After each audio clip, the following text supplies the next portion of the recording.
If you thought religion was weird already, wait until you see the religious relics I have in store for you today. From the heads of saints to the Buddha's tooth, we're diving deep into the bizarre, the revered, and the downright unbelievable objects that have shaped faiths for centuries. Let's go. St. Catherine's hollow head. In a beautiful Italian basilica nestled among ancient columns and clouds of incense, one woman's severed mummified head has been quietly judging tourists for centuries. You can be judged by her next if you don't mind staring into the empty eye sockets of a saint. Meet Saint Catherine of Siena, born in 1347 and died in 1380. She was a mystic, a miracle worker, a holy rebel, and now a head of state. Get it? Head of state? Jokes aside, this is the story of Catherine, and it's a doozy. At age 7, when most kids were struggling to color inside the lines, Catherine was having visions of Jesus on a throne. As a teen, she skipped the awkward dating years entirely and vowed perpetual virginity. She had Jesus on the brain, quite literally in her brain, constantly, all the time. Her parents, unimpressed, tried marrying her off. They thought Catherine was a nutcase.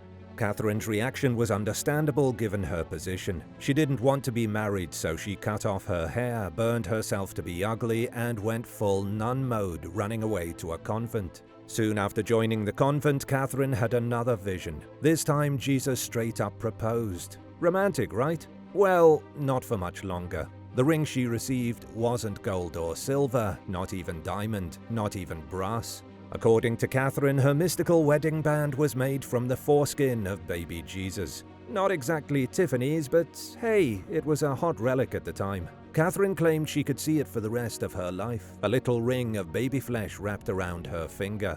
However, nobody else could see it. They all thought, like her parents, that she was a nutter. Catherine didn't stop at divine marriages. At 28, she received the stigmata, 5 painful wounds mirroring Christ's crucifixion, delivered via divine laser beams during prayer.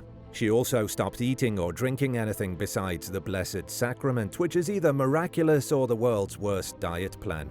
Oh, and Catherine occasionally levitated while praying.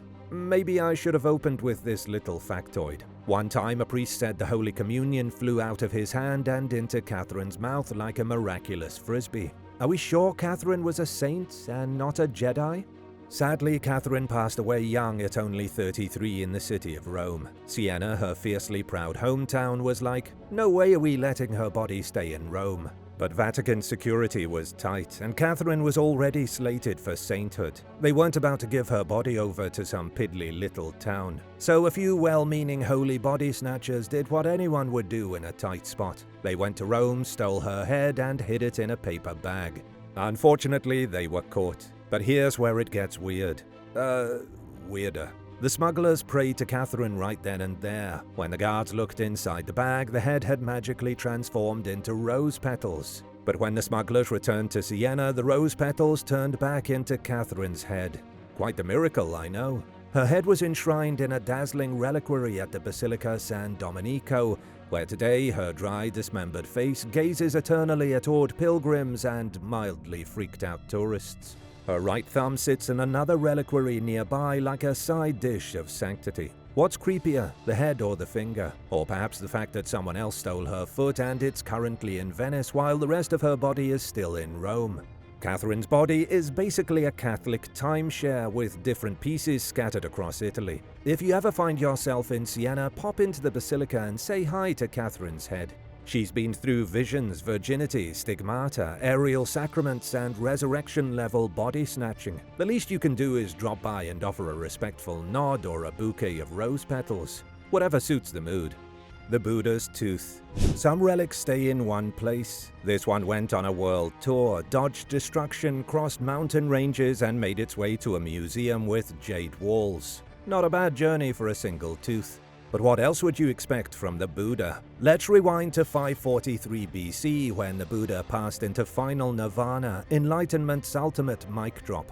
As is tradition, the Buddha was cremated. According to ancient records, only 3 of his teeth made it through the ashes and were picked out. One found a forever home in Sri Lanka, another was sent to mainland China, but the third said, "Catch me if you can," and proceeded to disappear and reappear like the James Bond of sacred objects. The tooth started its post-mortem journey in India, chilling in peace for over 1,000 years. It was housed in Nalanda, a Buddhist university so legendary it makes Hogwarts look like a community college. Then around the 13th century, things got messy. The Muslim invasion swept through India, and in the chaos, Buddhist institutions like Nalanda were razed to the ground. Rather than risk the relic being lost forever, one brave soul smuggled it out of India.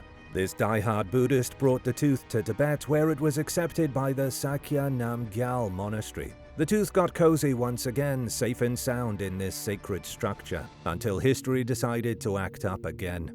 In 1968, which wasn't that long ago if you think about it, the Cultural Revolution was shaking China to its core, and Tibetan monasteries were not spared. Sakya Namgyal was destroyed, and the tooth vanished in the smoke and rubble. For a while, it seemed like this sacred molar had finally disappeared for good. Plot twist: the relic had been rescued by a Tibetan Lama named Kunga Dorje Rinpoche. To protect the relic, he crossed the Himalayas on foot.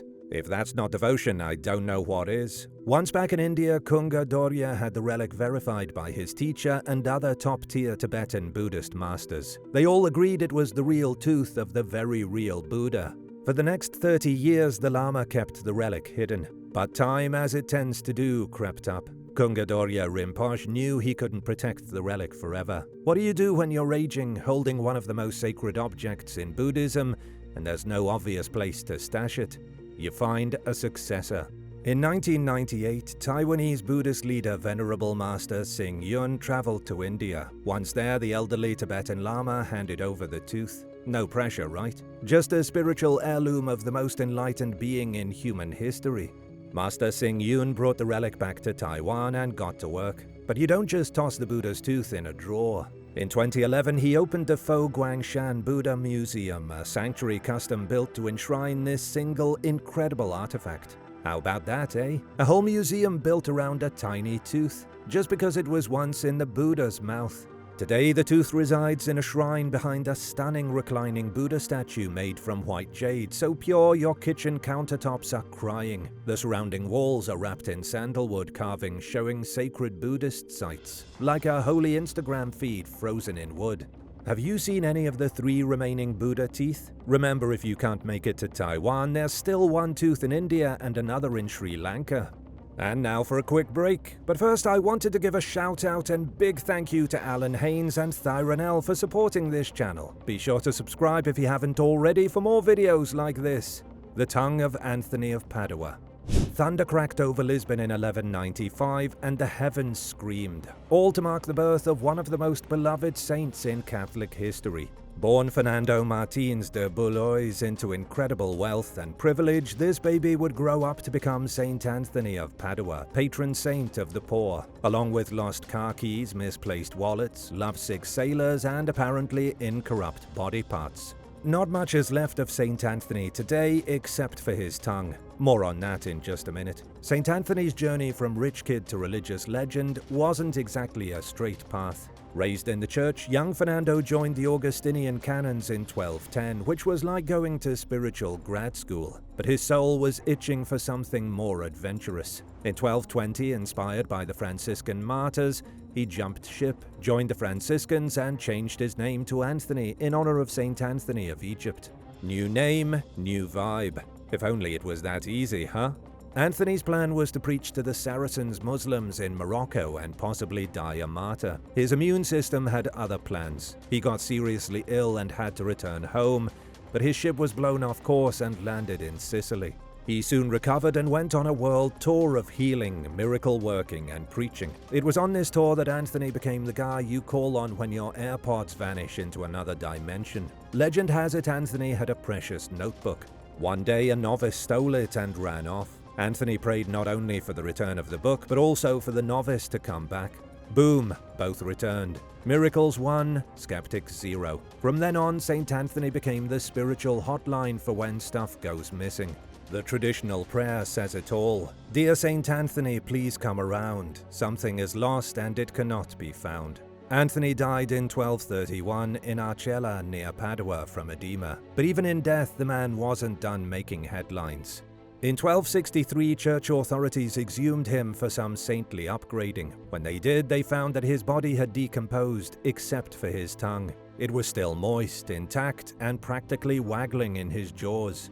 Was it a sign? A miracle? A divine endorsement of Anthony's killer sermon skills? The church excavators were certainly impressed because his tongue now sits in a gleaming gold reliquary inside the Basilica of St. Anthony in Padua, alongside his jawbone and vocal cords. I do not know how they got his vocal cords, and I'm not sure I want to know, but there they are with the tongue anyway. Anthony's feast day is June 13th. Every year on that day, his hometown of Lisbon throws a massive party. Locals build homemade altars, light candles, drop prayer notes, and grill sardines like it's holy barbecue season. There's music, matchmaking, and a televised mass wedding for some baffling reason. If you get bored of partying and dancing, you can always head on over to Padua and see the saint's tongue, moist for 800 years. The giant heart of Saint Camillus. You ever spot a priest or nun strolling by with a bold red cross in the middle of their chest and think, whoa, who are they, the Avengers of healthcare?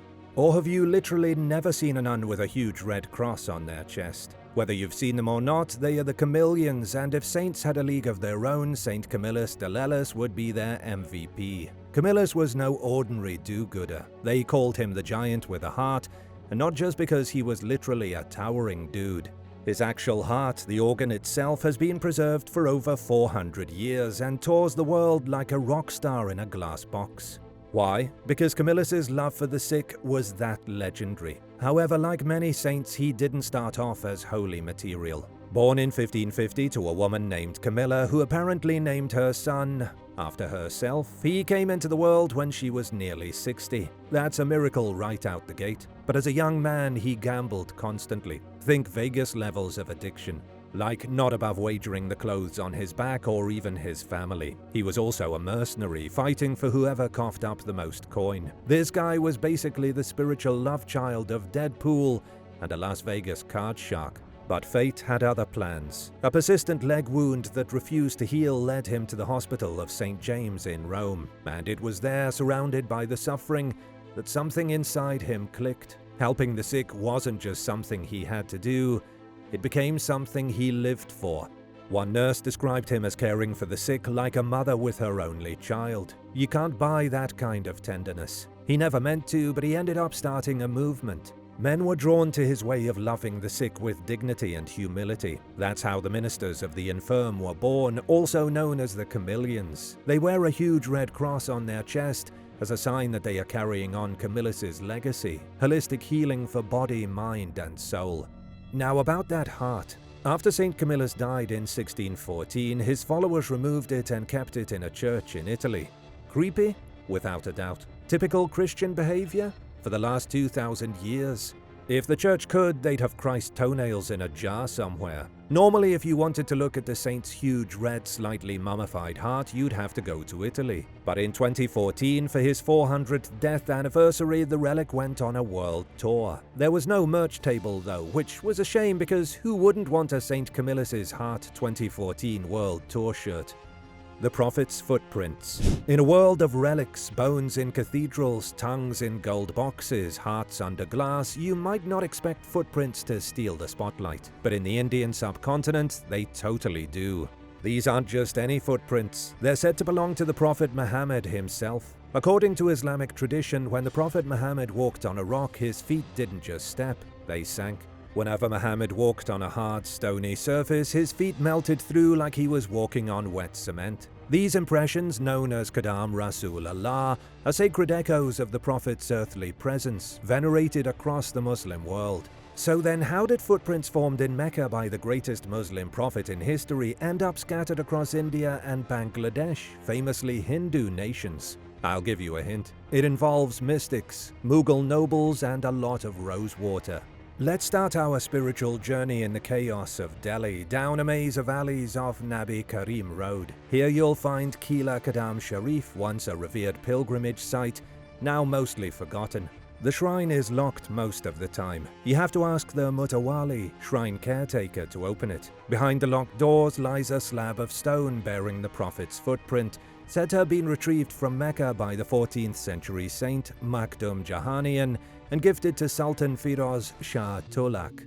If these names are going right over your head, don't feel bad. Few folks in the modern Western world have any idea who they are. The shrine even used to have a tank filled with water from Mecca's sacred Zamzam well, plus milk and flowers to ritually wash the footprint. The resulting mixture was handed out as tabarruk, blessed offering, to shrine visitors. Think of it as spiritual Gatorade with a hint of flower petals. These days it's just a footprint and it's typically locked behind closed doors. Is it really the Prophet's print? Legend says yes, but science says maybe with a question mark. In Islamic theology, the Prophet isn't divine, but his body, his presence, carried divine significance. So a footprint to Muslims isn't just an impression, it's a trace of sacred reality. It says the Prophet was here and something happened. The Jeweled Saint. Some martyrs are left to rot in the grave. Some are diced up like Christmas ham and scattered across Europe in a dozen churches. But one saint managed to keep all his bones together. Then his bones were encrusted with shining jewels like the most disturbing Christmas tree ever. Long before anyone was naming flowers after him, Hyacinth was a 12-year-old boy from Caesarea in Cappadocia who caught the eye of the Roman Empire for all the wrong reasons. His crime was refusing to play nice with the pantheon of Roman gods. His punishment was starvation, torture, and martyrdom in 108 AD. Here's the setup. Young Hyacinth was living the high life. He served as assistant to the Chamberlain under Emperor Trajan. Not exactly a gig with room for open Christianity in 2nd century Rome, when Christians were still heavily persecuted.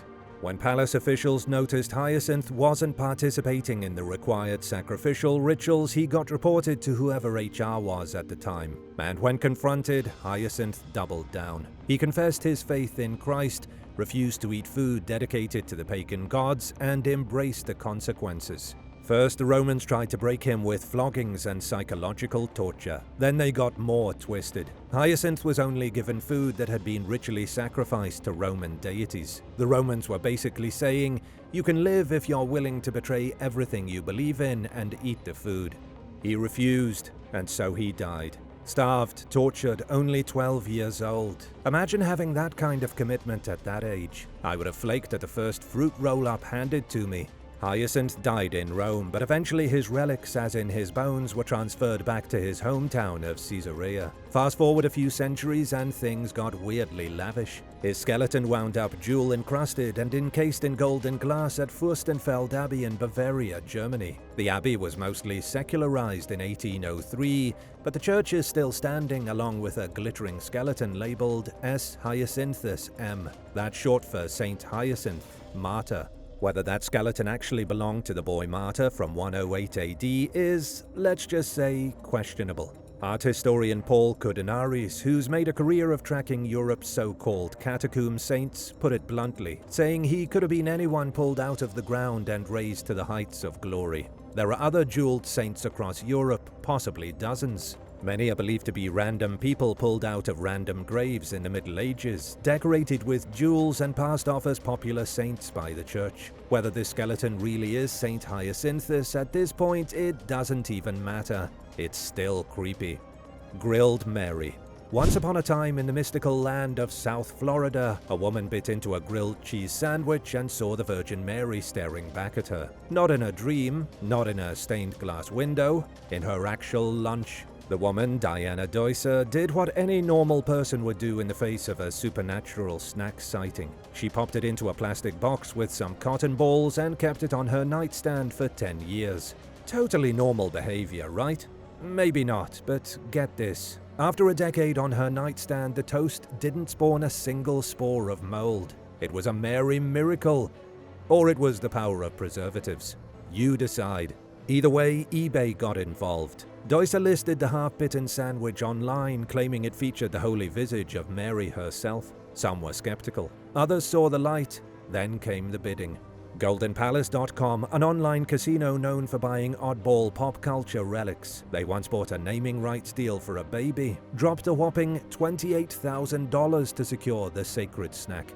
"We were willing to pay whatever it took," said casino rep Monty Kerr, presumably while holding the sandwich like the Holy Grail. Kerr and another executive from Golden Palace, Steve Baker, flew to Florida for the handover. Diana Deusser, a work-from-home jewelry designer and grilled cheese prophetess, told them she really did believe it was the Mother of God on the sandwich. In the end, Diana got rich and Golden Palace took the sandwich on tour to raise money for charity. It was a win-win for everyone, albeit a super weird situation all around. But maybe not as weird as what's going on in Bethlehem with Mary's breast milk. Holy breast milk. Welcome to Bethlehem, home to sacred sites, ancient legends, and the Virgin Mary's powdered breast milk. Nestled just a stone's throw from the Church of the Nativity is the Milk Grotto, the grossest sounding grotto in the whole dang world. It's a cave-turned chapel where, according to legend, Mary stopped to nurse baby Jesus. Oh well, there's nothing wrong with that. It sounds like a nice place. Only, Mary probably hadn't known she would accidentally launch a fertility industry. Tradition tells us that while fleeing King Herod's problematic decree to kill all the baby boys in Bethlehem, Mary took refuge in this chalky cave. While breastfeeding Jesus, a few drops of her milk hit the ground and turned the red rock walls of the cave ghostly white. And where there's legend, there's limestone powder in plastic containers being sold for $2 a pop. Over the years, believers started consuming crushed bits of the pale stone from the ghetto's walls. They called it the Virgin Mary's milk, hoping that consuming it might supercharge their fertility. Want a baby? Forget IVF. Try chalk dust from a 2,000-year-old breastfeeding moment. Seriously, people are still eating the chalk from the walls today. The church proudly displays photos of smiling babies sent to them by couples who claimed the powder helped them conceive. Scientists, and probably your doctor, would be quick to point out that consuming pulverized limestone isn't likely to increase fertility any more than eating gravel helps with taxes. There are no clinical trials, no control groups, just a lot of wishful thinking. And if you can't get to Bethlehem, no worries. You can buy some rock powder online for about as much as a box of Keurig pods. Weird comparison, but there it is. Do you think the Milk Grotto's wall dust is a real miracle or just a placebo? If you ever do visit, take a photo, maybe light a candle. But come on, skip the milkshake, would you? And hit that subscribe button. The Demon of Jewish Lore. Do you know why Jewish lore is awesome? Because it's full of creepy demons, vengeful ghosts, and more mysticism than a season of paranormal. Now, what does a wine cabinet, a ghost, and a rapper all have in common? The answer is the book, one of Judaism's most malicious spirits that likes to hide inside inanimate objects. 20 years ago in Portland, Oregon, Kevin Mannis listed a wooden cabinet for sale online. According to Mannis, it was the infamous book box. Allegedly once owned by a Holocaust survivor, the cabinet was said to house a demon so cranky it gave people nightmares and a creeping suspicion that they were being watched. The book comes from Jewish folklore with roots that dig deep into the Talmud, a text that's been guiding Jewish life for over 1,500 years. But here's the twist. There's no such thing as a book box in actual Jewish tradition. Turns out Kevin Mannis's haunted box was just a 1950s New York minibar. You know, the kind you only seem to find in old people's basements. It's like they all thought they were going to be having cocktail parties every weekend. What's weird about this bizarre relic, which I can't really call a Jewish relic because it's not necessarily recognized as one. It's more of a cabinet alleged to contain a Jewish demon. Classifying this thing is tough. But either way, in 2012, Sam Raimi, the guy behind Evil Dead, produced The Possession, a horror flick based on the book box. Soon after, the actual box ended up in the hands of Ghost Adventures host Zach Bagans, who sounds like a discount Baggins from the Shire. Zach lovingly put it on display in his haunted museum in Las Vegas. Famous rapper Post Malone was so interested that he went to visit the box in Vegas, only to experience a string of bad luck, which fans promptly blamed on the magic demon-holding cabinet. Then a bombshell dropped in 2021. Kevin Mannis publicly announced that the whole book box thing had been a hoax. He cooked it up as a way to go viral, but had never imagined Sam Raimi and Post Malone and the whole dang internet would get involved. That's not to say that the books aren't real. Yossi Shayez, Jewish mysticism expert and author of Between Worlds, The Books, Exorcists, and Early Modern Judaism, said that a book is the soul of a dead person who didn't move on to the afterlife. The books are restless spirits who haunt people because they're not ready to die yet. Could one such spirit live in a cabinet? Sure, why not? Who knows how many objects are out there with people's disgruntled souls attached to them? Kind of creeps you out, doesn't it? The remains of the three wise men. You know who doesn't get enough attention these days? The three wise men. They went out of their way to herald the arrival of the newborn king, and nobody even remembers their names. But I can tell you where their bones are buried. The remains of the three wise dudes who followed the Star of Bethlehem to Jesus Christ's manger are inside a medieval treasure chest in Germany's Cologne Cathedral. The story of how they got there has emperors, ox carts, war booty, and fake plague corpses. This one is a doozy. Our story starts with Saint Helena, the mother of Emperor Constantine the Great, the same Constantine who legalized Christianity with the Edict of Milan in 313 AD. Helena had one very holy hobby. She made it her business to collect religious relics like Pokemon cards. She supposedly found the actual cross Jesus died on, his tomb, and the grave of the Magi. Helena killed it at Easter egg hunts. She sent the bones of the Magi, aka the Wise Men, to Constantinople. The relics later ended up in Milan thanks to Bishop Eustorgius, who hauled them there in an ox cart. According to legend, the oxen collapsed right outside Milan, which the bishop took as a divine hint to build a basilica in the very spot.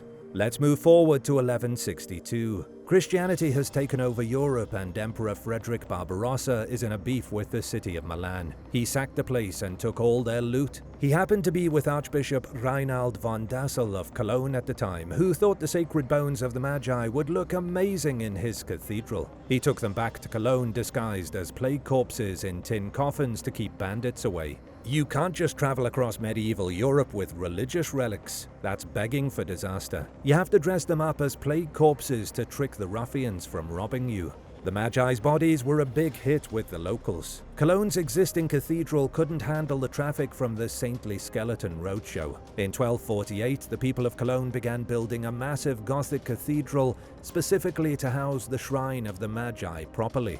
And they really took their time with it. You know those videos of Mennonites putting up barns in like 10 seconds? Well, this was the opposite. Construction began in 1248 and was finished in 1880, 632 years later. That's longer than the shelf life of most empires.